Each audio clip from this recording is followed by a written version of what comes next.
We're going to take a look at what I call potential problems with IRR. They're potential because if you don't understand what's going on, you'll get some answers that seem really weird. But if you do understand what's going on, then you can handle it in stride. So let's start out with a problem that comes up in a lot of situations, really. Bring up the whiteboard, and we're going to take a look at a situation where we've got cash flows that look like this. Here at time zero, we're going to invest $4,000 into this project. At time one, we're going to get $25,000 from this project. And at time two, we have to spend $25,000 on this project. Now, this is a typical type problem that you have in the energy industry. A lot of times you have to invest some money to extract, maybe like to dig for coal, okay? So you invest the money, you dig for the coal, you get it out and you sell it, and then you have to reclaim the land afterwards. So the cleanup costs, okay, or the shutdown costs, whatever you want to call them, are a negative cash flow typically at the end. So this is not at all that unusual of a situation to have a negative cash flow, then a positive cash flow, and then a negative cash flow. So if we set this up for an IRR problem, we're going to say net present value equals 0, which equals negative $4,000 plus $25,000 divided by 1 plus R minus $25,000 divided by 1 plus R squared. So there we are. One equation with one unknown. Net present value is not an unknown. It is set equal to 0. So the only unknown is R. What is the value of R that causes net present value to be equal to 0? So we go into Excel to be able to do this. So let's go up to Excel here. And I've already got it set up for us. There's our cash flows. Negative 4,000 at time 0, $25,000 at time 1, negative $25,000 at time 2. So we're going to say equals IRR, put my bracket there. And then all I need to do is highlight these, and I've got an IRR of 25%. I just happen to know that that's 25.00%. So we don't need to take out the decimal, put in the decimals as well. And that's correct, that if you plug in 25% for R in that equation, you would get a net present value of 0. In fact, let's go ahead and do that. Let's say equals NPV here. Put our bracket there. And what are we looking for? We're looking for, first of all, the rate. So let's highlight this as being the rate. And my cash flows starting at time 1 are these right there. And so we want to go and hit OK. And then, of course, here what we want to do is we want to say equals, whoops. Okay, I want to say equals this plus my cash flow at time 0 right there. And there we get a net present value of 0. So remember, this was the net present value of cash flows at times 1 and 2. This is the net present value of the project. So a discount rate of 25% does give us a net present value of 0.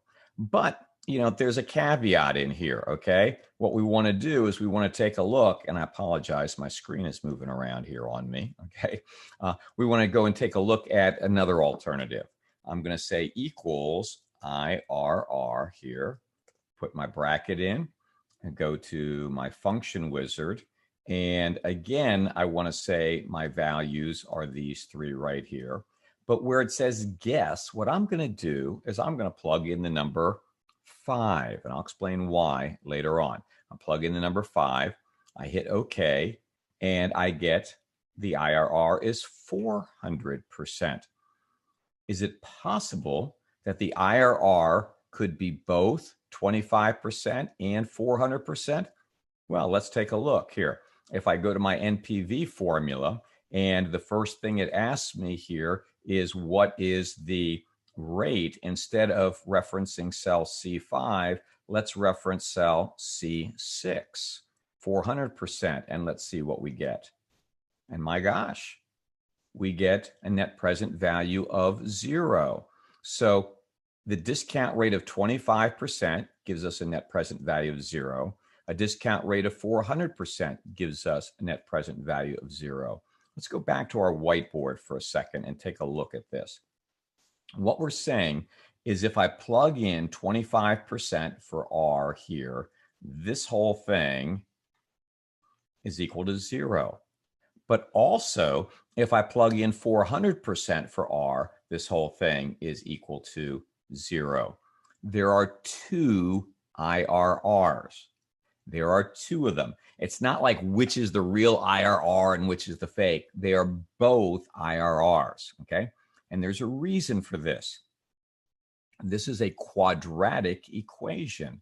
And if you remember, you probably learned about quadratic equations probably like in 10th grade or 11th grade or something like that. And you probably learned the quadratic formula at that point in time. Now, I'll be honest with you, I don't remember the quadratic formula. You can maybe earn some extra points when we do our live session if you can recite the quadratic formula to the entire class, okay? I don't really remember it, but there's a very important part there where it says plus or minus. And you probably remember that in the quadratic formula, plus or minus, which means if you put a plus into the formula, you get one answer. If you put a minus into the formula, you get a different answer. See, a quadratic formula has two roots. There are two answers to the quadratic, there are two roots to a quadratic equation. In this case, the two roots are 25% and 400%. R can be equal to 25% or 400%. In fact, it's not an or, it's an and, okay? It is, R is equal to 25%. It is also equal to 400%. They both cause the net present value to be 0. Well, what does this mean in terms of how things look and how we should interpret this when we have two IRRs? Well, if you will remember before, we said that when there was just one IRR, that it looked kind of like this, right? That this was our net present value. There was positive, there was 0, there was a negative. We had one IRR and it was going to be right that this was on the x-axis our cost of capital. That as the cost of capital increases, my net present value goes down, and there's one place where the net present value is equal to 0, and that was the IRR. However, with a quadratic equation, okay, what we have is going to be this type of thing. It goes up and then it comes back down like this. And this is going to be positive on net present value. Here's a 0 net present value. Here's a negative net present value. Here's an IRR right there. And there's an IRR right there. There are two IRRs. Now, two places, two different costs of capital where the net present value is 0. Now, in our example, this one was at 25% and this one was at 400%. So do you do the project or do you not do the project? Well, as it turns out, you do the project if the cost of capital is between 25% and 400%. Because you see, in there, you have a positive net present value. If your cost of capital is greater than 25%, but also less than 400%, you are going to have a positive net present value and you want to do the project. If your cost of capital is less than 25% or more than 400%, you get a negative net present value and you don't do the project. So it's a little bit of a strange decision rule here, but the answer is you do the project if your cost of capital is between 25% and 400%. Don't do it if it's less than 25%. Don't do it if it's more than 400%. Well, we got two questions that arise from this. First of all, how would we know that there's going to be two IRRs? And second, what was this number 5 we put into Excel to get the answer? How did that work? Well, first of all, we knew that there would be two IRRs because there were two sign changes in our cash flows. We started with a negative cash flow, and then we went to a positive cash flow. Then we went back to a negative cash flow. See, every time there is a sign change, there is an additional IRR. For example, if you have a project like this, where you've got a positive cash flow, and those are all positive cash flows, there is no IRR. There's no rate of return because there's no investment. By the way, you want to do those projects that are all positive cash flows, okay? If you get nothing but positive cash flows, if somebody's just giving you money and they don't ask for anything in return, take those projects, okay? But the IRR is infinite, okay? It can't be calculated in Excel, okay? So there are no IRRs if there are no changes in the cash flows. If we have one like we did before, where here's time 0, you get a negative cash flow, time 1, you get a positive, time 2, you get a positive, something like that. There's one sign change. We go from a negative to a positive. That's going to give us 1 IRR, okay, guaranteed. By the way, what if you have all negative cash flows? There's also no IRRs, and you don't want to do those projects, okay, where you get no positive cash flows. You're just spending money all the time. So at any rate, one sign change is going to be 1 IRR. Here we've got 2 sign changes. There's going to be 2 IRRs. What if you got a problem where there are 3 sign changes, where we go back to a positive cash flow at time 3? Well, you guessed it. There's going to be 3 IRRs. So there can be 4, 5, 6. There can be a lot of IRRs. I've had students who have taken this course from me before who worked in the energy industry in finance, and they've told me that they have projects that have 7 different sign changes. Okay, and they have to work with that. Okay, well, we're not going to be doing any of those in here, but you need to understand that every time there is a sign change, there is another IRR. And if you want to see what it looks like, if there was a 3rd sign change, and this would be going back up, and there would be your 3rd IRR, and then so on and so forth. So visually, it kind of gives you an idea as to whether to do when to do the project or not. But if you really want to know when to do the project, do net present value. Net present value will always give you the right answer. If you get a positive NPV, do the project. If you get a negative NPV, you don't do the project. So in our example that we did a minute ago, okay, you're going to get a positive NPV if your cost of capital is between 25% and 400%. You'll get a negative NPV if your cost of capital is less than 25%. You'll get a negative NPV if your cost of capital is greater than 400%. So how did Excel know about this? Well, let's go back to Excel. And what was it that we were doing in Excel? Well, you might remember, okay, that when we bring up IRR, okay, here, Excel asked for us to put in the values, and it had this little thing for guess. Well, the way Excel finds IRR is it doesn't solve some sort of a formula, okay? Excel is so fast that what it does is it just tries a number into the formula, okay, into the NPV formula, and sees if it equals 0. And if it doesn't, then it tries another number. And if that doesn't, it tries another number. Now, what it does is if it tries a number and you get a positive NPV, it knows that we need to bring down the NPV. So we need a bigger number in the denominator. So it knows which direction to move. If you get a negative NPV, it knows it needs the NPV to go higher. So it needs a lower number in the denominator. So it knows kind of which way to go there, okay? But it has to have a starting point. The very first time Excel tries to find a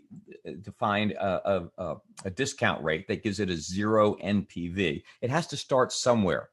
By default, Excel starts at 10%. So Excel goes, let's go back for a second to our whiteboard. Okay, so what Excel does, okay, to begin with, okay, is it plugs in 10% for R, and it says, does that equal 0? And the answer is no, it doesn't. Okay, so Excel says, okay, I need to go up. It gave me a negative NPV, so I need to go up a little bit higher. So Excel goes up a little bit higher, and it keeps moving a little bit at a time until it finds a value for R that equals 0. And the first number it comes up with that equals 0 is 25%. Now, remember, you're the brains. Excel is the muscle. You know there's two IRRs. Excel doesn't. Excel says, hey, 25%, when I plug it in for R, NPV equals 0, I've got an answer for you here. It's 25%. Okay. You know that there were two sign changes, so you know that there are two IRRs. So how can we find the other one? Well, this is where the guess function comes in. As I told you, what Excel does by default, it plugs in 10% to see if that equals 0. And if it doesn't, it moves a little bit away from 10% until it finds one, a value that does equal 0. First value it comes to, if it started at 10%, was 25%. However, you can override that default mechanism. You can override that default of starting at 10%. That's where the guess argument comes in there. Whatever number you plug in as guess, that's where Excel will start. When I typed in 5 is 500% for Excel. Okay, Excel started by plugging in 500%. And it said, well, that's going to be negative IRR. I need to kind of move, or excuse me, negative NPV. I need to move away from that. And if Excel starts at 500% and moves a little bit away from that, what do you think it comes up with first as an NPV of 0? Comes up with 400% before it came up to 25%. So when Excel started at 500%, the first time it found a discount rate that caused NPV to be 0 was when it got to 400%. And so Excel says, hey, I've got an answer for you. Here it is. It's 400%. Again, Excel doesn't know that there are two IRRs, but you do. So how did I know to put in the 5 for 500%? Because I've done this problem before. Okay, there's no better answer to it than that. Okay, that it says guess for a reason. You just guess to put it in. I mean, if you want to, you can get out the old quadratic formula and solve it for what are the two values. And that'll certainly help you in terms of figuring out what number to put in as a guess. And you really don't at that point in time. You can actually just do it. But the answer is you just guess on there. Okay. And you put a number in. But I'm less concerned about you doing that than figuring out how to guess. I'm much more concerned that you understand why there are two IRRs, that you can be able to recognize that if you have two, you go from a negative to a positive and then a positive to a negative, that you recognize that there are two IRRs and that you understand what it means. It simply means that you've got a function that looks like this, and there is net present value of 0, and there is net present value of 0 over there, and that you can see, when you accept the project and when you reject the project. Now, there's something that I'm not going to spend a lot of time on, but it's mentioned in your book, and I've got it written down in the notes, and you can read it in a little bit more detail in both the book and the notes, called a modified IRR. And what a modified IRR does is it simply says, let's take all the cash flows that are negative cash flows, and let's discount them to times 0 at the cost of capital. So you don't need to know the cost of capital to find IRR, but you do need to know the cost of capital to get a modified IRR. So we take this cash flow at time 2, it's a negative cash flow, and we discount it at the cost of capital to bring it back to time 0. You take all the positive cash flows, and there are no additional ones in this particular problem, but if there are, you take all the positive cash flows and you discount them at the cost of capital and bring them back to time 1. So once we've got all of our negative cash flows at time 0, of course, we can add them up. They're all in the same time period there. And we've got all our positive cash flows to time 1. We add them all up. Now we've simply got one negative cash flow at time 0 and one positive cash flow at time 1. You run the IRR on that. And of course, there's only going to be one IRR that it comes up with because you've only got one sign change. And that is the modified IRR. Now, what I want to emphasize is modified IRR is not like the true IRR. In fact, it's not the IRR. All modified IRR does is this. If your modified IRR is higher than your cost of capital, it tells you to do the project. If your modified IRR is less than the cost of capital, it tells you not to do the project. The modified IRR is not the rate of return of the project. It will not be. The IRRs are going to be the two answers you got here, 25% and 400%. The modified IRR, its only value is in telling you whether you should do the project or not. If it's higher than your cost of capital, modified IRR, do the project. If it's lower than your cost of capital, don't do the project. So, and one of the reasons why I mentioned that is because I know that there are some software packages out there, because I've had students who have worked with them in the energy industry, which will automatically calculate the modified IRR, but they won't tell you, what they're doing or why they're doing it. They just tell you accept the project or reject the project. And I wanted you to be aware of what they're doing there. There is a modified IRR function in Excel. I don't like it at all. It's not very intuitive, and it doesn't seem to be. I can't get it to give me answers that I like on it. Okay, so I wouldn't encourage you to use that, but it's there. I'm sure if I just figured it out better, I could use it as well. But anyway, that's all I expect you to understand about modified IRR is simply that you are using the cost of capital to get all the negative cash flows at time 0, get all the positive cash flows at time 1, and then you run the IRR. That's the modified IRR. If your modified IRR is greater than the cost of capital, do the project. Modified IRR is less than the capital, don't do the project. Modified IRR has no economic significance, okay? All it does is tell you whether to do the project or not do the project. So that was one of the potential problems with IRR, which was really not a problem as long as you understand what's going on. We've got one, maybe two more to take a look at with IRR, but we'll do that in some future videos here.